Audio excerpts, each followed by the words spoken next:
Hey, how are you doing? My name is Otto and welcome back to the channel. This over here is the Moza Mini MX, which I've had for a few months. It is a very good smartphone gimbal, no complaints, but now we have a newer version. This is the new Moza Mini MX2. This video is not sponsored, but I was sent the Mini MX2 to test it out, but everything that I say is my own opinion. Side by side, you can tell that these two gimbals look almost exactly the same. Same size, same shape, same button layout, and I guess that it makes sense because the original Mini MX is already a pretty good gimbal. But let me show you what's new on this Mini MX2. With every single gimbal, the way to place the phone is to open the clamp, place the phone, and sometimes you need to pre-balance before turning on the gimbal. And to remove the phone, you open the clamp like this. The main difference on the Mini MX2 is that it has a new type of clamp with an internal motor which is automatic.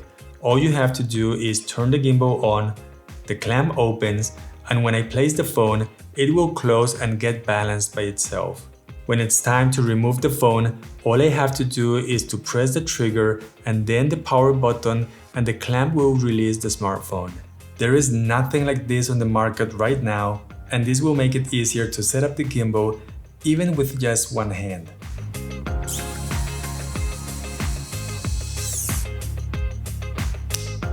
Inside the box, the Moza Mini MX2 comes with a tripod, a pouch, a wrist strap, and a USB-C charging cable. This gimbal has a weight of 425 grams and the tripod weighs 80 grams.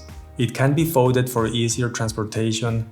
It can support heavy phones up to 280 grams. I was able to use it with the iPhone 12 with an external lens and the case to mount the lens, and I didn't have any problems balancing it. This is a 3-axis gimbal and the stabilization works really well. The video clips that you will see on this video do not have any kind of post-stabilization. The Mini MX2 has a large battery that will last for about 24 hours, but just like the previous version, it cannot be used as a power bank to charge the smartphone. And I really wish that it had that feature. The build quality is good. It is plastic all around, just some texture over here. It's still plastic, but it doesn't feel cheap. I do like the design and how the handle and the tripod are placed, which allows me to hold the gimbal with both hands like this, and it will help to make the gimbal more stable. The downside of this design, in my opinion, is the small space for my finger on the trigger. The buttons, the trigger, and the joystick feel very good. With the buttons and the trigger, you can easily recenter the gimbal, switch to horizontal or vertical mode, switch to the front-facing camera or vice versa, and you can start or stop recording a video. The Moza Mini MX2 doesn't have a traditional zoom slider, but instead it has 2 buttons to zoom in and zoom out. These buttons will also let you change the different gimbal modes without going into the menus. And this is something that I do appreciate on any smartphone gimbal. The default mode is pan follow. If I press the zoom in button, it will go to pan and tilt mode. So now it will pan and it will tilt.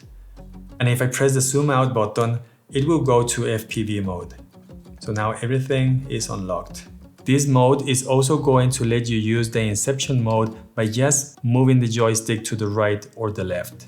You can also lock all the axes by pressing and holding the trigger, and this is useful for shots where you want to walk in the same direction without the gimbal panning or tilting. We also have other modes available. Under Slog Mode works without issues, and this will let you take low-angle shots. Sport mode is also available, and this will make the gimbal react faster to your movements. This is useful when you're making action sport videos or when you need the gimbal to be more responsive.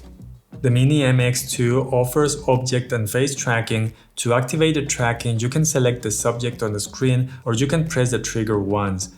Tracking is very smooth, and I feel that the app is doing a better job tracking the subject compared to what it used to be a few months ago. The Moza app will offer the basic camera modes like photo mode, video mode, time-lapse, hyperlapse, and slow motion. On my Samsung Galaxy S21 Plus, This gimbal supports 24 and 30 frames per second at 4K, and at 1080p, I can also select 120 frames per second. I was not able to select 60 frames per second on my smartphone, but this could be different with other Android devices. On the iPhone 12, I was able to shoot up to 60 frames per second at 4K and up to 240 frames per second at 1080p.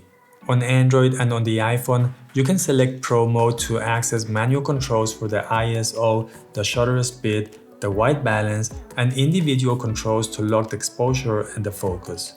The app also offers gesture controls to start or stop recording, a good selection of video templates to help you make short videos, and also lots of filters to use on your videos or your pictures. The new Moza Mini MX2 is a very good gimbal.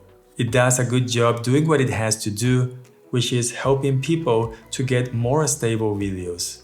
I'll put the links on the description down below, but before you go, please give this video a like. I hope you have an amazing day, and I hope to see you in the next video. Bye.